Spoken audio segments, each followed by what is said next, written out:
করছি না করছি সব ভুল করছি, আমার মাফ করে দেন।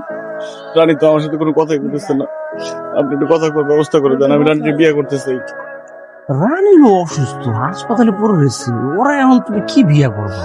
না মামা, আমি এত কিছু বুঝি না, আমি রানীকে বিয়ে করতেছি, আমি ওরে ভালোবাসি, আপনি একটু কথা বলার লোক। তুমি এর একটা কথা কইলাম, তুমি একটা সুস্থ সবল মানুষ, কিন্তু একটা অসুস্থ মানুষের বিয়ে করে জীবন নষ্ট করবো করছো। সেটা আমি বুঝবো, আপনি রানীর সাথে একটু কথা বললাম। দেখো, মানুষের সুন্দর দুনিয়ায় অনেক মেয়েরা আছে, ভালো একটা মায়া দেখে বিয়ে সাথে করে সংসার করো, খামাখা কিনলে গায়ে ঝামেলা না গাও। মামা, আপনি রানীকে একটু বোঝাই বলেন। মানে তুমি রানীরই বিয়ে করতে চাও? ঠিক আছে, দেখি আমি আমার তরফ থেকে চেষ্টা করুন, তুমি যখন এত করে কইতাছো, আমি রাজি হইব কিনা সেটা।